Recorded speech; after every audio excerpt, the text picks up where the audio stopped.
Welcome to Visual Books. Have you ever dreamed of owning your own business, a business that truly works for you, instead of the other way around? Perhaps you started with a brilliant idea, a passion you wanted to share with the world. But somewhere along the line, that dream seems to have faded. The reality of running a business, the endless tasks, the constant demands, the feeling of being perpetually behind, has replaced the joy of creation. If this sounds familiar, then you're in the right place, because today, we're diving deep into the groundbreaking insights of Michael E. Gerber's The E-Myth Revisited. Welcome to Visual Books. Today, we are exploring The E-Myth Revisited by Michael E. Gerber, a book that has fundamentally reshaped how millions of entrepreneurs think about their businesses and their roles within them. Gerber doesn't just tell you what's wrong, he offers a powerful, step-by-step blueprint for transforming your business from a frustrating chore into a thriving, predictable, and ultimately, a liberating enterprise. We're going to break down this essential guide chapter by chapter, so you can grasp the core principles and start applying them immediately. Let's begin with Lesson 1, the E-Myth and its deadly consequences. Gerber introduces us to the E-Myth itself, the entrepreneurial myth. This myth suggests that most people who start small businesses do so because they have superior knowledge about the particular business they are starting. If you're a great baker, you think you'll be a great baker and a great bakery owner. If you're a fantastic plumber, you assume you'll be a great plumbing business owner. This, Gerber argues, is the fundamental flaw. He explains that starting a business is not about having technical skill, it's about having a vision and the ability to build a business that embodies that vision. The consequence of this myth is that most small businesses fail, not because the product or service is bad, but because the owner is trapped in the business, working in it rather than on it. They become technicians, doing the work their business is supposed to be about, rather than entrepreneurs who are building a system. Gerber emphasizes that the technician's mindset is the primary reason why so many businesses stagnate and eventually fail. Chapter 2, Entrepreneur or Technician, or the Illusion of the Entrepreneur. Here, Gerber paints a vivid picture of the three distinct personalities that coexist within every small business owner: the entrepreneur, the manager, and the technician. The entrepreneur is the visionary, the one who sees the future and creates the strategy. The manager is the organizer, the one who brings order and predictability. And the technician is the doer, the one who performs the actual work. The E-Myth trap is when the technician's personality completely dominates. You are the cook, the marketer, the bookkeeper, the cleaner, all of it. Gerber illustrates this with the example of a successful pizza maker who opens a pizza restaurant. They are an excellent pizza maker, a great technician, but they might have no idea how to manage inventory, market the restaurant, or train staff. The illusion of the entrepreneur comes from believing that because you are good at the technical work, you are inherently suited to run the business of that work.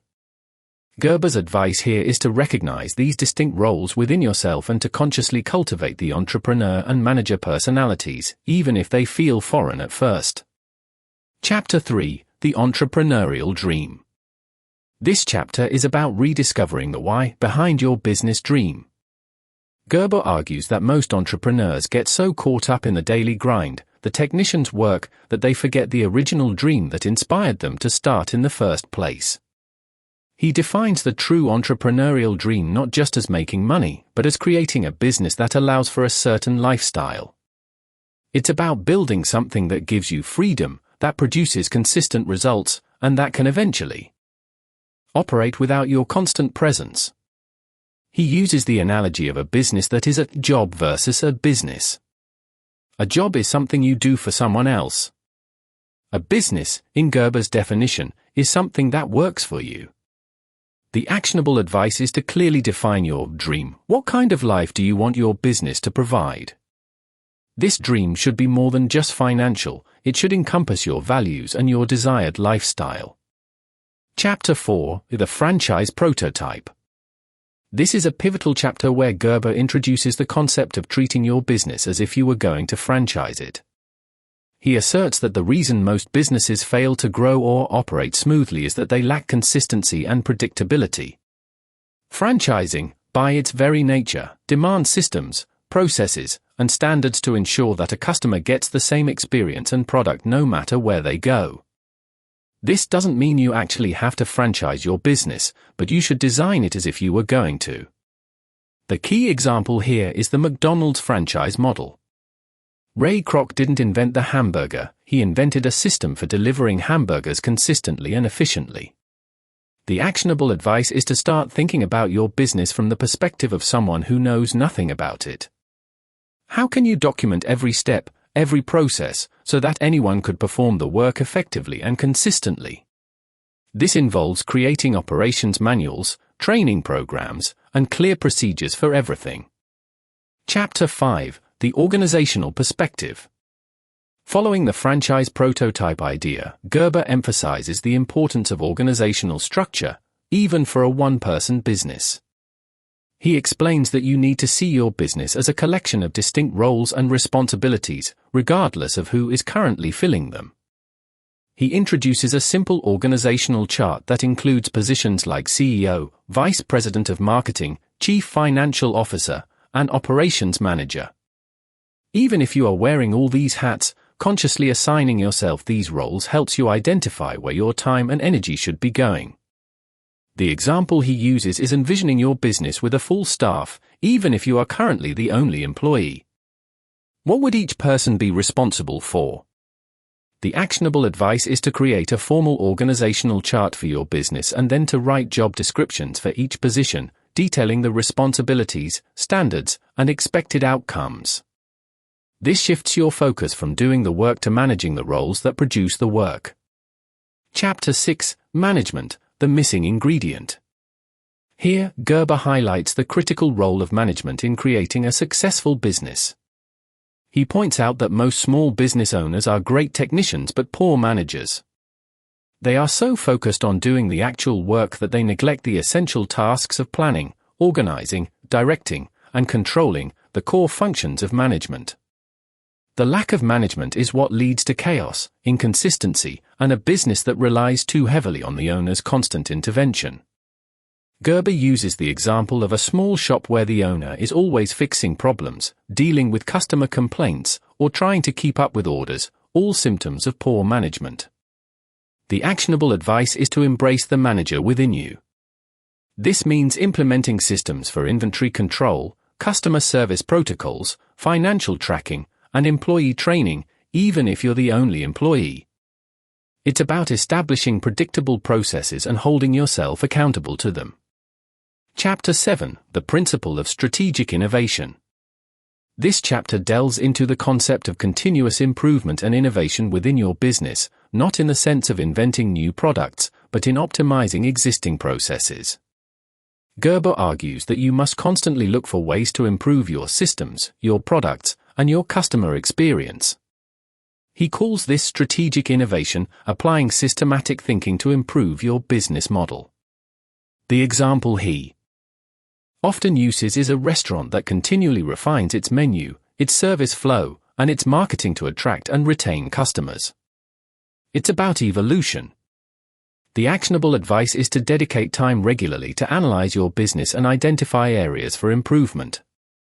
This could involve seeking customer feedback, benchmarking against competitors, or simply brainstorming new ways to do things more efficiently or effectively. It's about making your business better, not just bigger. Chapter 8: Putting it all together, the business development process. This chapter synthesizes the previous concepts into a practical framework for business development. Gerber introduces the idea of a business development process that involves a series of steps designed to build your business according to the franchise prototype model. This process starts with a clear vision and then moves through developing your systems, documenting them, and ultimately, implementing them. He emphasizes that this is an ongoing journey, not a one-time fix. The example here is a business owner systematically documenting every aspect of their operations, from how to answer the phone to how to package a product. The actionable advice is to begin implementing these principles immediately. Start by creating a system for one key area of your business, document it thoroughly, and then replicate that process for other areas. It's about building a business that operates on systems, not on personal heroics. Now, let's move into the more advanced stages of building your e-myth-free business. Chapter 9: The Turnkey Revolution. Gerber explains that the ultimate goal of the e-myth revisited principles is to create a turnkey revolution. This means designing your business so that it can be handed over to someone else, who can then run it effectively with minimal supervision. A turnkey business is like a ready-to-operate franchise. All the systems, processes, and training are in place. This is the key to achieving true freedom and financial independence from your business. The example is a business owner who has created such robust systems that they can take a long vacation, knowing that the business will continue to operate smoothly and profitably in their absence. The actionable advice is to continually refine your systems with the ultimate goal of creating a business that is independent of your direct, day-to-day involvement. This involves empowering your employees, documenting procedures, and building a culture of accountability. Chapter 10: The Primary Observation. In this chapter, Gerber reflects on the commonalities among all successful businesses, regardless of their industry. He observes that the most successful businesses are not necessarily those with the most innovative products, but those that are exceptionally well managed and consistently deliver an outstanding customer experience. They are predictable, reliable, and focus on meeting the customer's needs in a systematic way. The example he uses is a consistently excellent coffee shop that, while not necessarily serving the most exotic beans, provides a superior and predictable customer experience every time. The actionable advice is to focus on consistency and excellence in every aspect of your business. This means not just delivering a great product or service, but also ensuring a seamless and positive customer journey from start to finish. Chapter 11: The Prototype Story. This chapter revisits the idea of the franchise prototype but focuses on the narrative, the story, of your business.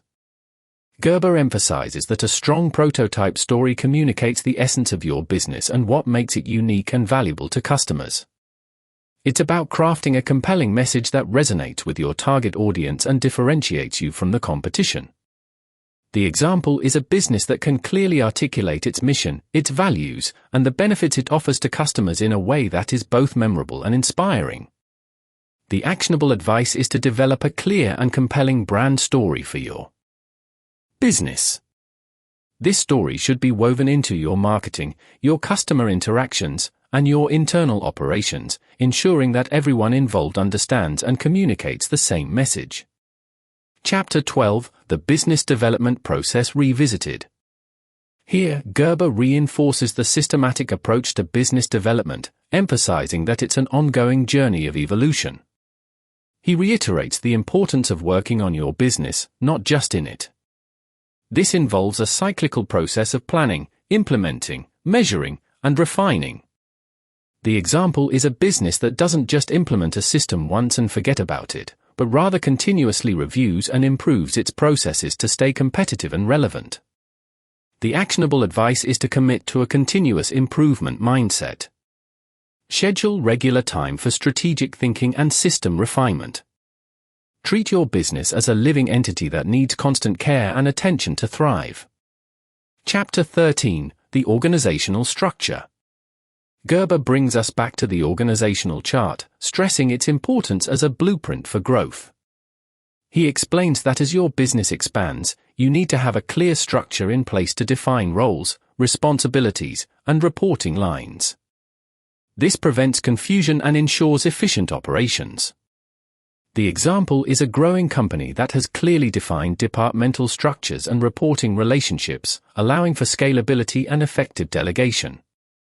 The actionable advice is to revisit and refine your organizational chart regularly. As your business grows, ensure that your structure supports that growth and that roles are clearly defined to avoid gaps or overlaps in responsibility. Chapter 14: The Management Strategy. This chapter focuses on the creation of effective management systems. Gerber argues that good management is about creating predictable, repeatable processes that ensure quality and consistency. It's not about being a bossy overseer, but about building a framework that guides everyone, including yourself, towards desired outcomes. The example is a manager who has implemented clear performance metrics, feedback loops, and decision-making protocols that ensure the business operates smoothly and efficiently. The actionable advice is to develop explicit management strategies for every aspect of your business. This includes setting performance standards, establishing clear communication channels, and creating systems for accountability and problem-solving. Chapter 15: The Marketing Strategy. Gerber emphasizes that marketing is not just about advertising, it's about understanding your customer deeply and creating a compelling offer that meets their needs. He advocates for a strategic approach to marketing that focuses on understanding your target audience, developing a unique selling proposition, and consistently communicating your value.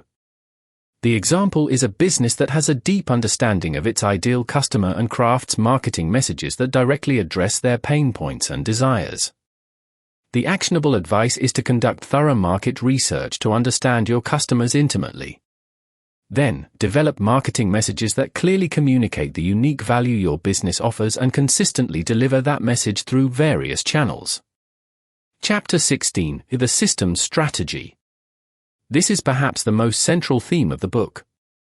Gerber argues that a successful business is built on systems, documented, repeatable processes that ensure consistency and predictability. He differentiates between the hard systems and the soft systems. The example is a business that has a meticulously documented process for everything from onboarding a new client to resolving a customer complaint. The actionable advice is to systematically document every single aspect of your business. Create manuals, checklists, and flowcharts for all your operations. The goal is to make your business run like a well-oiled machine, independent of any single individual. Chapter 17: The E-Myth Manager. Gerber now revisits the manager persona, highlighting their crucial role in bringing order and predictability to the business. The E-Myth manager is the one who implements and enforces the systems, ensuring that the business operates according to the established standards. They are not the dreamer or the doer, but the organizer and the orchestrator. The example is a manager who meticulously ensures that every task is performed according to the documented procedures, guaranteeing consistent quality and customer satisfaction. The actionable advice is to consciously adopt the mindset of a manager. This means focusing on implementing, monitoring, and refining your business systems with discipline and attention to detail. Chapter 18: The E-Myth Developer. This chapter introduces the role of the developer. The developer is the visionary who is constantly looking for ways to improve and innovate within the business framework. They are the ones who drive the business development process, ensuring that the business continues to evolve and adapt. They are not satisfied with the status quo, they are always seeking to make things better. The example is an entrepreneur who, having built a successful system, is already thinking about the next evolution of their product or service, or how to further optimize their operations. The actionable advice is to cultivate a spirit of continuous improvement and innovation. Regularly dedicate time to brainstorming new ideas, evaluating existing processes, and planning for the future growth and development of your business. Chapter 19: The E-Myth Entrepreneur. Finally, Gerber revisits the entrepreneur. In this context, the E-Myth entrepreneur is not the technician disguised as an owner, but the true visionary who has successfully built a business that serves their vision of a fulfilling life. They are the architect of their business, the one who created the systems that allow them to step away and enjoy the fruits of their labor. The example is an entrepreneur who has designed their business to provide them with financial freedom, personal growth, and the time to pursue other interests. The actionable advice is to continually align your business with your ultimate life vision. Remember why you started and ensure that your business is a vehicle for achieving that dream, not an obstacle to it. And that, in essence, is the transformative journey offered by the E-Myth Revisited. Gerber's message is clear: the key to a successful business is not necessarily about being a brilliant technician, but about being a brilliant entrepreneur, one who understands how to build and manage systems, to create predictable results, and ultimately, to design a business that works for them, freeing them to live the life they've always dreamed of. Thank you for watching. If you found this summary helpful, please like this video, subscribe to Visual Books for more summaries, and share it with someone who would benefit.